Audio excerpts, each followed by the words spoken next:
नमस्कार। आकाशवाणी से प्रस्तुत है समाचार संध्या।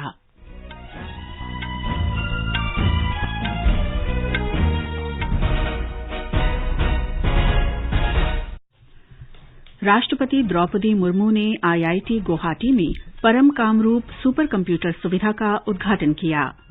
प्रधानमंत्री नरेंद्र मोदी ने कहा, हिमाचल प्रदेश आज प्रगति की रफ्तार दुगुनी करने वाली डबल इंजन सरकार की ताकत को समझता है।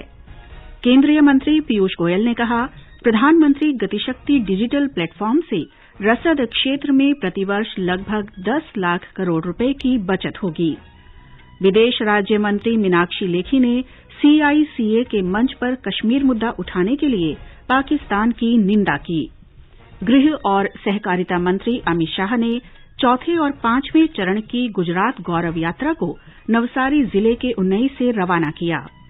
अंतर्राष्ट्रीय मुद्रा कोष ने भारत की प्रत्यक्ष लाभ अंतरण योजना को तर्कसंगत चमत्कार बताया और एशिया कप महिला क्रिकेट का फाइनल भारत और श्रीलंका के बीच शनिवार को बांग्लादेश के सेलेट में। समाचार संध्या में मुनीश शर्मा के साथ मैं नीलम मलकानिया। राष्ट्रपति द्रौपदी मुर्मू ने असम यात्रा के पहले दिन आज गुवाहाटी में भारतीय प्रौद्योगिकी संस्थान परम कामरूप सुपर कंप्यूटर सुविधा और प्रायोगिक सूक्ष्म तरंग इलेक्ट्रॉनिक अभियांत्रिकी तथा अनुसंधान संस्थान की प्रयोगशाला का उद्घाटन किया। परम कामरूप अपनी तरह का एक सुपर कंप्यूटर है। राष्ट्रीय सुपर कंप्यूटिंग मिशन के अंतर्गत इसे पूर्वोत्तर क्षेत्र में स्थापित किया गया है। राष्ट्रपति ने धुबरी मेडिकल कॉलेज और अस्पताल का वर्चुअली उद्घाटन भी किया और असम के डिब्रूगढ़ तथा मध्य प्रदेश के जबलपुर में राष्ट्रीय विषाणु विज्ञान संस्थान के क्षेत्रीय संस्थानों की आधारशिला रखी। इस अवसर पर अपने संबोधन में राष्ट्रपति ने कहा कि पूर्वोत्तर के राज्य विकास की दिशा में बड़ी प्रगति कर रहे हैं। क्षेत्र के लोगों को उच्च गुणवत्ता वाली शिक्षा और स्वास्थ्य सेवाएं उपलब्ध करवाने के प्रयास किए जा रहे हैं। राष्ट्रपति ने कहा कि पूर्वोत्तर क्षेत्र को देश का पथ प्रदर्शक बनना चाहिए। The medical college and hospital in Dhubri will provide affordable and high quality healthcare services and medical education in the region. I am happy that the National Institute of Virology is setting up its zonal institutes in Dibrugarh, Assam and Jabalpur, Madhya Pradesh for dealing more effectively with any medical emergency or pandemic situation and provide rapid solutions. राष्ट्रपति ने कहा कि super computer परम Kamrup advance computing healthcare तकनीक के साथ साथ पूर्वोत्तर क्षेत्र की कई समस्याओं का समाधान करेगा। उन्होंने कहा कि इस तरह के तकनीकी विकास से भारत सुपर कंप्यूटिंग के क्षेत्र में विश्व के अग्रणी देशों में सम्मिलित हो जाएगा। प्रधानमंत्री नरेंद्र मोदी ने कहा है कि हिमाचल प्रदेश प्रगति की रफ्तार दोगुनी करने वाली डबल इंजन सरकार की ताकत को समझ रहा है। चंबा में 2 पनबिजली परियोजनाओं की आधारशिला रखने के बाद प्रधानमंत्री ग्राम सड़क योजना की शुरुआत करते हुए उन्होंने कहा कि पिछली सरकारों की तुलना में डबल इंजन की सरकार की कार्यशैली बिल्कुल अलग है। इसकी प्राथमिकता लोगों का जीवन सुगम बनाना है और इसीलिए मौजूदा सरकार ने जनजातीय और पर्वतीय क्षेत्रों पर अधिक ध्यान दिया है।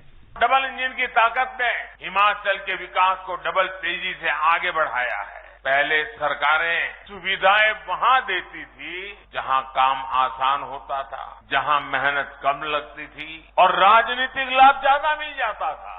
इसलिए जो दुर्गम क्षेत्र हैं, जनजातीय क्षेत्र हैं, वहां सुविधाएं सबसे अंत में पहुंचती थी। हमारी प्राथमिकताएं हैं लोगों के जीवन को आसान बनाना। इसलिए हम जनजातीय क्षेत्रों, पहाड़ी क्षेत्रों पर सबसे अधिक बल दे रहे हैं। प्रधानमंत्री ने कहा कि गैस कनेक्शन, नल जल, स्वास्थ्य सेवाएं, आयुष्मान भारत और संपर्क सड़कों के माध्यम से सुदूर और पर्वतीय क्षेत्रों के निवासियों का जनजीवन अब बदल रहा है। उन्होंने कहा कि आज जिन परियोजनाओं की आधारशिला रखी गई उससे विद्युत उत्पादन के क्षेत्र में चंबा और हिमाचल का हिस्सा और बढ़ेगा। चंबा तो देश के उन क्षेत्रों में है जहां जल विद्युत के निर्माण की शुरुआत हुई थी। आज जिन प्रोजेक्ट का शिलान्यास हुआ है, इससे बिजली उत्पादन के क्षेत्र में चंबा की हिमाचल की हिस्सेदारी बढ़ने वाली है। यहां जो बिजली पैदा होगी इससे चंबा को, हिमाचल को सैकड़ों करोड़ रुपए की कमाई होगी। यहाँ के नौजवानों को रोजगार के अवसर मिलेंगे। पिछले साल भी 4 बड़े जल विद्युत प्रोजेक्ट का लोकार्पण और शिलान्यास करने का अवसर मुझे मिला था। ग्रामीण क्षेत्रों के निर्माण की चर्चा करते हुए प्रधानमंत्री ने कहा कि देश की स्वतंत्रता के बाद 2014 तक 7,000 किलोमीटर ग्रामीण सड़कों का निर्माण किया गया, जिस पर 1,800 करोड़ रुपए खर्च किए गए। लेकिन पिछले 8 वर्ष में केवल 5,000 करोड़ रुपए की लागत से 12,000 किलोमीटर सड़क का निर्माण किया गया। आज जिन योजनाओं की शुरुआत की गई है, उनसे 3,000 किलोमीटर ग्रामीण सड़कों का निर्माण होगा। प्रधानमंत्री ने कहा कि 130 करोड़ भारतीयों के लिए अगले 25 साल बहुत महत्वपूर्ण होंगे। उन्होंने कहा कि कुछ ही महीनों में हिमाचल प्रदेश की स्थापना के 75 वर्ष पूरे हो जाएंगे और इसीलिए अगले 25 वर्ष का प्रत्येक दिन बहुत महत्वपूर्ण होगा। भारत की आजादी के अमृतकाल में हमें विकसित भारत का संकल्प पूरा करना है। जब देश की आजादी के 100 साल होंगे तो हिमाचल भी अपनी स्थापना के 100 वर्ष पूरे कर रहा होगा। इसलिए आने वाले 25 वर्षों का एक एक दिन, एक एक पल हम सभी देशवासियों के लिए, हिमाचल के लोगों के लिए विशेष रूप से बहुत महत्वपूर्ण है। प्रधानमंत्री ने वोकल फॉर लोकल की चर्चा करते हुए स्थानीय उत्पादों को प्रोत्साहित करने के सरकार के प्रयासों को और तेज करने के लिए स्व सहायता समूहों से जुड़ी महिलाओं की प्रशंसा की। उन्होंने कहा कि इन उत्पादों को एक जिला एक उत्पाद योजना के तहत प्रोत्साहन दिया जा रहा है। यहाँ की एक और ताकत कला है, शिल्प है। चंबा के फूल, चंबा का चूक, राजमहल का मदार, चंबा चप्पल, चंबा थाल और पांगी की ठांगी, ये हमारी धरोहर है। 1 डिस्ट्रिक्ट 1 प्रोडक्ट योजना के तहत भी ऐसे उत्पादों को बढ़ावा दिया जा रहा है।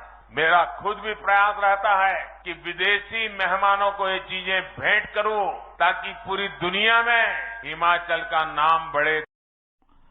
इससे पहले प्रधानमंत्री ने बल्क ड्रग पार्क की आधारशिला रखी और ऊना स्थित भारतीय सूचना प्रौद्योगिकी संस्थान को राष्ट्र को समर्पित किया। उन्होंने अंब अंदौरा ऊना से नई दिल्ली के लिए नई वंदे भारत एक्सप्रेस को भी रवाना किया। प्रधानमंत्री ने कहा कि हिमाचल प्रदेश में वंदे भारत एक्सप्रेस को लाने जैसे कदम राज्य के प्रति केंद्र सरकार की प्रतिबद्धता को दर्शाते हैं।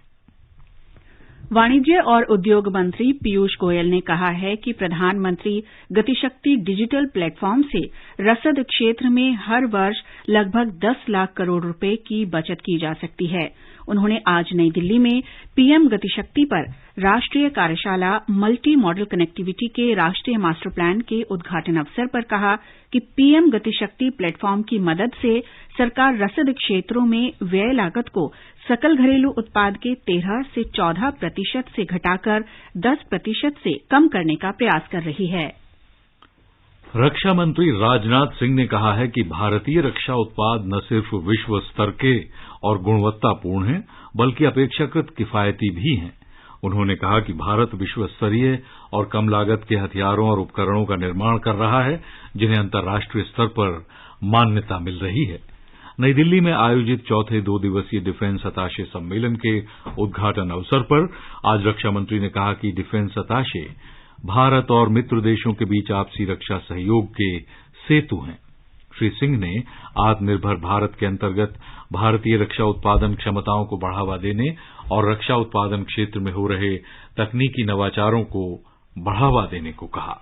श्री सिंह ने आत्मनिर्भरता प्राप्त करने के लिए रक्षा मंत्रालय के प्रयासों का उल्लेख किया, जिनमें निजी क्षेत्र की भागीदारी को प्रोत्साहन देना और उत्तर प्रदेश तथा तमिलनाडु में रक्षा गलियारों का निर्माण शामिल है।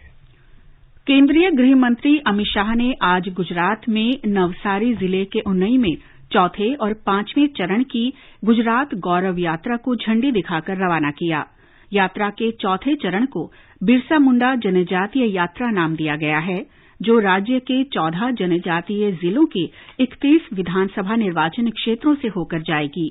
उत्तरी गुजरात में मंदिरों के शहर अंबाजी में इसका समापन होगा।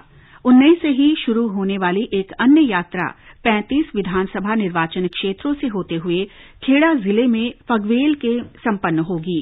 इस अवसर पर लोगों को संबोधित करते हुए श्री शाह ने जनजातीय लोगों के कल्याण के प्रति भाजपा सरकार की प्रतिबद्धता दोहराई। उन्होंने कहा कि भाजपा सरकार ने ही केंद्र में एक अलग जनजातीय मंत्रालय बनाया। प्रधानमंत्री नरेंद्र मोदी ने राज्य में वन बंधु कल्याण योजना शुरू की, जिससे जनजातीय लोगों को बड़े पैमाने पर लाभ पहुंचा। उन्होंने कहा कि भाजपा सरकार ने राज्य में 11 लाख हेक्टेयर जनजातीय भूमि पर सिंचाई सुविधा उपलब्ध करवाई है। कोविड महामारी के दौरान प्रधानमंत्री ने गरीबों, विशेषकर जनजातीय परिवारों को मुफ्त अनाज वितरण सुनिश्चित किया। श्री अमित शाह ने कहा कि ये भाजपा की ही सरकार थी जिसने 98% जनजातीय क्षेत्र को संपर्क सुविधा उपलब्ध करवाई। इस अवसर पर केंद्रीय मंत्री अर्जुन सिंह मुंडा और दर्शनाबेन जरदोश उपस्थित रहे। उच्चतम न्यायालय की 2 न्यायाधीशों की खंडपीठ ने कर्नाटक हिजाब प्रतिबंध मामले में अलग अलग राय दी है। शीर्ष न्यायालय के फैसले के मद्देनजर कर्नाटक में शिक्षण संस्थाओं में हिजाब पहनने पर प्रतिबंध की अनुमति देने वाला उच्च न्यायालय का आदेश फिलहाल लागू रहेगा। न्यायमूर्ति हेमंत गुप्ता और सुधांशु धूलिया की पीठ ने कर्नाटक उच्च न्यायालय के फैसले को चुनौती देने वाली अपीलों का निपटारा करते हुए अपना फैसला सुनाया। एक रिपोर्ट। उच्च न्यायालय ने फैसला दिया था कि हिजाब पहनना इस्लाम की आवश्यक प्रथा नहीं है। उच्च न्यायालय ने राज्य के शिक्षण संस्थानों में हिजाब पहनने पर प्रतिबंध लगाने की अनुमति दी थी। इस मामले में न्यायमूर्ति न्यायाधीश हेमंत गुप्ता ने याचिकाओं को खारिज करते हुए हिजाब पर प्रतिबंध लगाने के कर्नाटक उच्च न्यायालय के फैसले को सही ठहराया है। दूसरी ओर न्यायाधीश सुधांशु धूलिया ने अपीलों पर सुनवाई करते हुए कर्नाटक उच्च न्यायालय के फैसले को खारिज कर दिया। न्यायमूर्ति धूलिया ने कहा कि संविधान के अनुच्छेद 14 और 19 के अनुसार हिजाब पहनना व्यक्तिगत इच्छा पर निर्भर है। खंडपीठ ने इस मामले में अलग अलग राय होने पर ये मामला उचित दिशा निर्देश के लिए प्रधान न्यायाधीश को भेजने का फैसला किया। समाचार कक्ष से मैं कनकलता। ये समाचार हमारी वेबसाइट newsonair.com/hindi और हमारे mobile app news on AIR पर भी उपलब्ध हैं। जब जुड़े लोग से लोग वोट से वोट बने, तब लोकतंत्र का सिस्टम। जब जुड़े लोग से लोग वोट से वोट बने, तब लोकतंत्र का सिस्टम। मतदाता जुड़ते जाए बने, तब ऐसा नया कनेक्शन। मतदाता जुड़ते जाए बने, तब ऐसा नया कनेक्शन।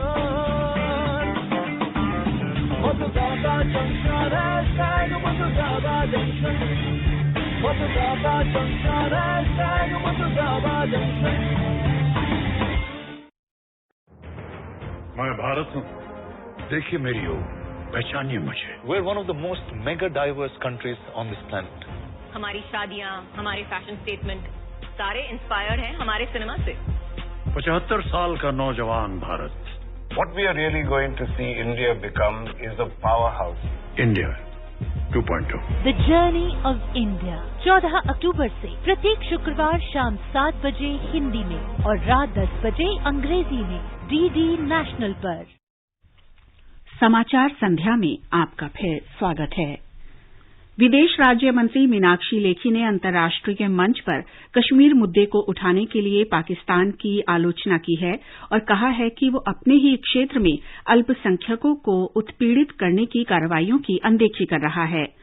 आज कजाकिस्तान में आस्ताना में एशियाई देशों के बीच आदान प्रदान और विश्वास निर्माण के उपायों से संबद्ध छठे शिखर सम्मेलन में सुश्री लेखी ने कहा कि ये दुर्भाग्यपूर्ण है कि पाकिस्तान भारत के खिलाफ दुष्प्रचार करने और सदस्य देशों को आदान प्रदान और सहयोग के विषय से भटकाने के लिए CICA मंच का दुरुपयोग कर रहा है। सुश्री लेखी ने कहा कि केंद्र शासित जम्मू कश्मीर और लद्दाख भारत का अभिन्न अंग है और आगे भी बने रहेंगे। उन्होंने कहा कि पाकिस्तान को भारत के आंतरिक मामलों में दखल देने का कोई अधिकार नहीं है। उनका कहना था कि पाकिस्तान का ये रवैया CICA के सदस्य देशों के बीच 1999 में हुई घोषणा के बिल्कुल विपरीत है। विदेश राज्य मंत्री ने कहा कि पाकिस्तान आतंकवाद का वैश्विक केंद्र बना हुआ है और वो भारत सहित अन्य देशों में भी आतंकवादी गतिविधियों का जरिया बना हुआ है। सुश्री लेखी ने कहा कि पाकिस्तान को भारत के खिलाफ सीमा पार आतंकवाद को तुरंत बंद करना चाहिए। उनका यह भी कहना था कि पाकिस्तान के कब्जे वाले जम्मू कश्मीर में मानवाधिकारों के हनन को रोकना चाहिए। भारत के जो क्षेत्र उसके अवैध कब्जे में हैं, उन्हें छोड़ देना चाहिए। सुश्री लेखी ने कहा कि पाकिस्तान को विश्व समुदाय को भाषण देने की बजाय स्वयं अपने यहां के अल्पसंख्यक समुदाय के साथ की जा रही ज्यादतियों को रोकने पर ध्यान देना चाहिए। जम्मू कश्मीर में सुरक्षा बलों ने हमले की योजना को नाकाम कर दिया है। एक बैग से 3 आईईडी और भारी मात्रा में हथियार और गोला बारूद बरामद किया गया। हमारे संवाददाता ने खबर दी है कि ये बैग सेना और पुलिस के संयुक्त तलाशी दल को जम्मू के गूल उपमंडल में संगलदान क्षेत्र के बसरी नाले के पास पड़ा मिला। पुलिस ने मामला दर्ज कर जांच शुरू कर दी है। वित्त मंत्री निर्मला सीतारामन ने कहा है कि वर्ष 2023-24 के केंद्रीय बजट में आर्थिक वृद्धि को बनाए रखना सर्वोच्च प्राथमिकता होगी। वित्त मंत्री ने वाशिंगटन में ब्रुकिंग्स संस्थान के एक कार्यक्रम में कहा कि आगामी बजट में मुद्रास्फीति से उत्पन्न चिंताओं को दूर करने पर भी ध्यान दिया जाएगा। बढ़ते कर्ज और वित्तीय घाटे के मुद्दे पर श्रीमती सीतारामन ने कहा कि पिछले 2 बजट में केंद्र सरकार ने कोविड महामारी के बाद अर्थव्यवस्था को पुनर्जीवित करने के लिए बढ़ते पूंजी व्यय पर ध्यान केंद्रित किया। अंतर्राष्ट्रीय मुद्रा कोष ने नरेंद्र मोदी सरकार की प्रत्यक्ष लाभ अंतरण योजना की सराहना की है। मुद्रा कोष के वित्त मामलों के विभाग के उपनिदेशक पावलो मोरो ने कहा है कि कम आमदनी वाले लोगों की मदद के लिए ये योजना जिस तरह से लाखों लोगों तक पहुंची है, वो एक चमत्कार ही है। मुद्रा कोष के प्रमुख अर्थशास्त्री पियरे ओलिवर गॉरिंचास ने कहा कि जब विश्व मंदी की आशंका से जूझ रहा है, तब ऐसे में भारत आशा की एक नई किरण बनकर उभरा है। विदेश मंत्री डॉक्टर एस जयशंकर ने आज मध्य प्रदेश के मुख्यमंत्री शिवराज सिंह चौहान और विदेश राज्य मंत्री वी मुरलीधरन के साथ मिलकर वीडियो कॉन्फ्रेंसिंग के माध्यम से 17वां प्रवासी भारतीय दिवस अधिवेशन की वेबसाइट जारी की। अगले वर्ष जनवरी में मध्य प्रदेश के नगर इंदौर में 17वां प्रवासी भारतीय दिवस अधिवेशन शुरू होगा। इस अवसर पर डॉक्टर जयशंकर ने कहा कि मोदी सरकार ने 3 करोड़ 20 लाख से अधिक प्रवासियों को उच्च प्राथमिकता दी है। विदेश मंत्री ने विश्वास व्यक्त किया कि वैश्विक कोरोना महामारी के बाद ये महत्वपूर्ण अधिवेशन होगा।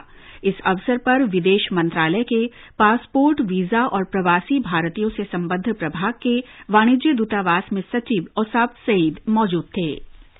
पर्यावरण, वन और जलवायु मंत्री भूपेंद्र यादव ने राष्ट्रीय वन्य जीव बोर्ड की स्थायी समिति की 70वीं बैठक की अध्यक्षता की। बैठक में वन्य जीव संरक्षण और भारतीय सोन चिरैया को बचाने से संबंधित विभिन्न नीतिगत मामलों पर विचार विमर्श किया गया। बैठक में गुजरात, कर्नाटक और महाराष्ट्र की राज्य सरकारों से भारतीय सोन चिरैया के संरक्षण के लिए प्रजनन केंद्रों की स्थापना के लिए प्रस्ताव भेजने को कहा गया है। गुजरात के नर्मदा और वडोदरा जिलों के 9 जनजातीय गांवों और उत्तर प्रदेश में कतरनिया घाट वन्य जीव अभयारण्य के पास से गांवों में निर्बाध संचार संपर्क की जरूरत को देखते हुए स्थायी समिति ने दूरसंचार टावरों के निर्माण और ऑप्टिकल फाइबर केबल बिछाने की भी सिफारिश की। समिति ने उत्तराखंड में रामबाड़ा से गरुड़ चट्टी तक ब्रिडल ट्रैक के निर्माण की भी सिफारिश की है। समिति ने केदारनाथ धाम जाने वाले हजारों तीर्थयात्रियों की सुविधा के लिए उत्तराखंड के रुद्रप्रयाग जिले में सोनप्रयाग से केदारनाथ धाम के बीच एक रोपवे के विस्तार की भी सिफारिश की है। और आगे बढ़ने से पहले मुख्य समाचारों पर एक नजर। राष्ट्रपति द्रौपदी मुर्मू ने आईआईटी गुवाहाटी में परम कामरूप सुपर कंप्यूटर सुविधा का उद्घाटन किया। प्रधानमंत्री नरेंद्र मोदी ने कहा, हिमाचल प्रदेश आज प्रगति की रफ्तार दुगनी करने वाली डबल इंजन सरकार की ताकत को समझता है। केंद्रीय मंत्री पीयूष गोयल ने कहा, प्रधानमंत्री गतिशक्ति डिजिटल प्लेटफॉर्म से रसद क्षेत्र में हर साल लगभग 10 लाख करोड़ रुपए की बचत होगी। विदेश राज्य मंत्री मीनाक्षी लेखी ने CICA के मंच पर कश्मीर मुद्दा उठाने के लिए पाकिस्तान की निंदा की। गृह और सहकारिता मंत्री अमित शाह ने चौथे और 5वें चरण की गुजरात गौरव यात्रा को नवसारी जिले के उन्नई से रवाना किया। अंतर्राष्ट्रीय मुद्रा कोष ने भारत की प्रत्यक्ष लाभ अंतरण योजना को एक तर्क संगत चमत्कार कहा और एशिया कप महिला क्रिकेट का फाइनल भारत और श्रीलंका के बीच शनिवार को बांग्लादेश के सेलेट में। आजादी के अमृत महोत्सव के क्रम में उत्तर प्रदेश डाक परिमंडल की ओर से 12वीं राज्य स्तरीय डाक टिकट प्रदर्शनी यूफिलेक्स 2022 का आयोजन 15 से 17 अक्टूबर के बीच ललित कला अकादमी अलीगंज लखनऊ में किया जाएगा। इसके व्यापक प्रचार प्रसार के क्रम में वाराणसी परिक्षेत्र के post master general Krishna Kumar Yadav ने आज प्रदर्शनी पर आधारित एक विशेष आवरण और विरूपण जारी किया, जिसमें प्रदर्शनी का लोगो और इसके बैकग्राउंड में स्वाधीनता आंदोलन से जुड़े विभिन्न महापुरुषों के चित्र अंकित हैं। इस प्रदर्शनी में उत्तर प्रदेश के तमाम डाक टिकट संग्रहकर्ताओं द्वारा भारत और विश्व के विभिन्न अनूठे तथा मूल्यवान डाक टिकटों का 300 से ज्यादा फ्रेमों में प्रदर्शन किया जाएगा। ये समाचार आकाशवाणी से प्रसारित किए जा रहे हैं। ताजा समाचार जानने के लिए आप हमारे Twitter handle @AIR News Hindi को फॉलो कर सकते हैं। न्यू इंडिया समाचार, नए भारत का संकल्प, सबका साथ, सबका विकास, सबका विश्वास और सबका प्रयास। समाज में गरीब और कमजोर तबकों के लिए सरकार की चल रही कल्याणकारी योजनाओं और कार्यक्रमों से जुड़ी जानकारी पाएं। सरकार के इन कदमों के बारे में जानें और लाभ उठाएं। आकाशवाणी पर अब सुनिए जन कल्याण के सरोकार दोपहर 3 बजे से हर शनिवार। सुनिए न्यू इंडिया समाचार आकाशवाणी के साथ। ये आकाशवाणी है। भारत का सबसे बड़ा लोक सेवा प्रसारक आकाशवाणी आजाद भारत की बात आकाशवाणी के साथ श्रृंखला में स्वतंत्रता के 75 वर्ष पूरे होने का उत्सव मना रहा है। इस कार्यक्रम में आकाशवाणी के माध्यम से जीवन के विभिन्न क्षेत्रों में स्वतंत्रता के बाद भारत की विकास यात्रा के बारे में जानकारी प्रदान की जाती है। आज की कड़ी में हम अंतरिक्ष कार्यक्रमों में भारत की उपलब्धियों की जानकारी लेकर आए हैं।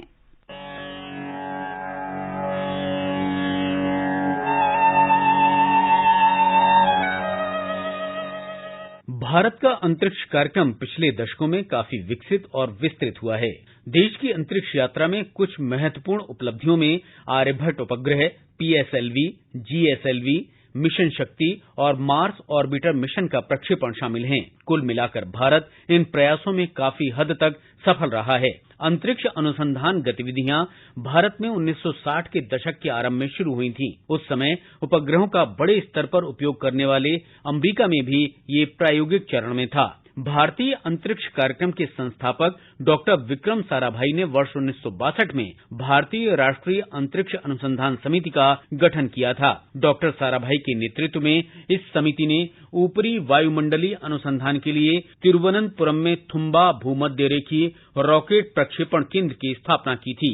It is not accidental that on the soil of India, the great space powers, the United States, the USSR and France, are collaborating with us at the equatorial range near Tumba. And even the United Nations sponsorship of this range is not merely a matter of form, but constitutes an umbrella under which, regardless of political differences, nations can collaborate in the peaceful uses of outer space. ये समिति और अधिक विकसित हुई और 15 अगस्त 1969 को भारतीय अंतरिक्ष अनुसंधान संगठन इसरो में बदल गई। इसरो का मुख्य उद्देश्य अंतरिक्ष प्रौद्योगिकी का विकास करना और विभिन्न राष्ट्रीय आवश्यकताओं के लिए इसकी उपयोगिता को विकसित करना है। इसरो दुनिया की 6 सबसे बड़ी अंतरिक्ष संस्थाओं में से एक है। प्रख्यात भारतीय खगोल शास्त्री के नाम पर भारत के पहले उपग्रह का नाम आर्यभट्ट रखा गया था। इसे 19 अप्रैल 1975 को कॉस्मोस 3M प्रक्षेपण वाहन का उपयोग करके एक सोवियत रॉकेट लॉन्चर से अस्त्रखान ओब्लास्ट में कपुस्तनिक यार से प्रक्षेपित किया गया था। आर्यभट्ट का निर्माण इसरो ने किया था। भारत का दूसरा उपग्रह भास्कर प्रथम भी सोवियत रूस की सहायता से प्रक्षेपित किया गया था। रोहिणी को वर्ष 1980 में प्रक्षेपित किया गया था, जो स्वदेश निर्मित प्रक्षेपणयान सैटेलाइट लॉन्च व्हीकल SLV-3 द्वारा सफलतापूर्वक कक्षा में स्थापित होने वाला पहला भारतीय उपग्रह बन गया। वर्ष 1984 में वायुसेना के पायलट राकेश शर्मा अंतरिक्ष में जाने वाले पहले भारतीय बने। राकेश शर्मा ने सोवियत अंतरिक्ष यान में सवार होकर अंतरिक्ष की सैर की थी। इस यात्रा के दौरान उन्होंने अंतरिक्ष से तत्कालीन प्रधानमंत्री इंदिरा गांधी से बातचीत भी की थी। ऊपर से भारत कैसा दिखता है आपको? मैं बगैर किसी झिझक के कह सकता हूँ कि सारे जहां से अच्छा। ध्रुवीय उपग्रह प्रक्षेपण यान PSLV ने 2 स्पेसक्राफ्ट वर्ष 2008 में चंद्रयान प्रथम और वर्ष 2013 में मार्स ऑर्बिटर स्पेसक्राफ्ट को सफलतापूर्वक प्रक्षेपित किया था। चंद्रयान प्रथम भारत का पहला चंद्र अभियान था। ये चंद्रयान कार्यक्रम के अंतर्गत पहला मानव रहित चंद्र अभियान था और अक्टूबर 2008 में इसरो द्वारा प्रक्षेपित किया गया था। मार्स ऑर्बिटर मिशन देश का पहला इंटरप्लेनेटरी मिशन था। रॉस्कोमास, नासा और यूरोपीय अंतरिक्ष एजेंसी के बाद भारत मंगल की कक्षा में पहुंचने वाला दुनिया का चौथा देश बन गया था। इसने भारत को अपने पहले प्रयास में मंगल ग्रह की कक्षा में पहुंचने वाला दुनिया का पहला देश बना दिया था।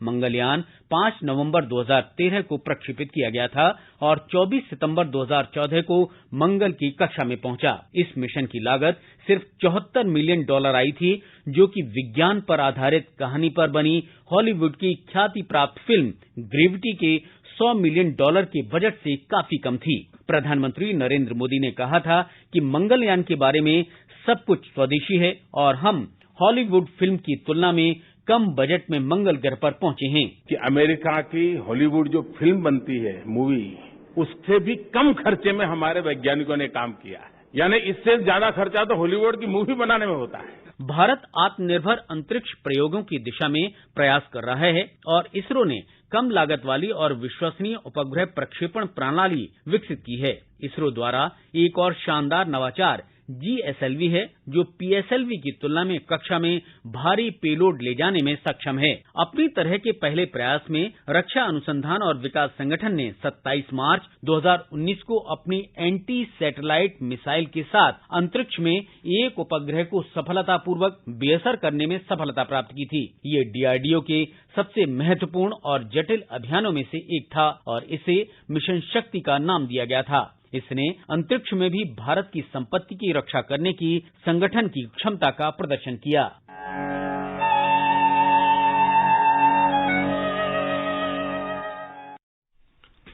एशिया कप महिला 2020 क्रिकेट के फाइनल में भारत का मुकाबला होगा श्रीलंका से।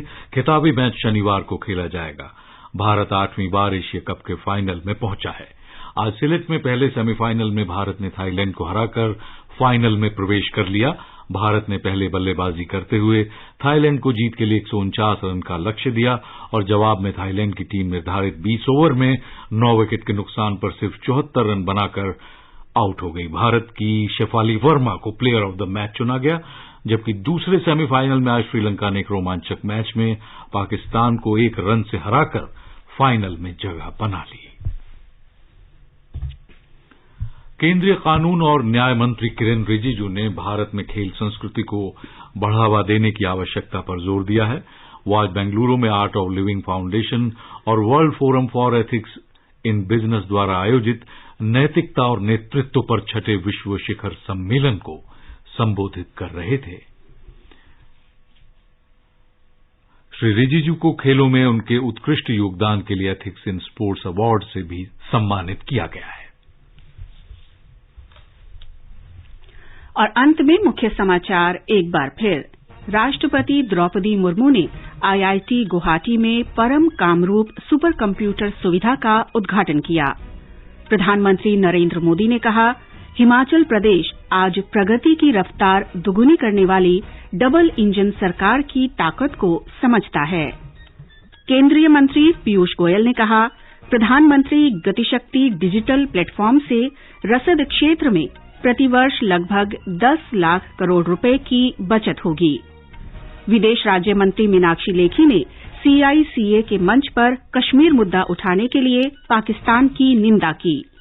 गृह और सहकारिता मंत्री अमित शाह ने चौथे और 5वें चरण की गुजरात गौरव यात्रा को नवसारी जिले के उन्नई से रवाना किया।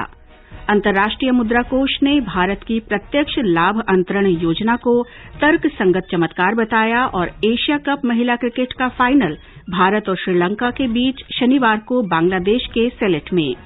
इसके साथ ही समाचार संध्या का ये अंक समाप्त हुआ। नमस्कार।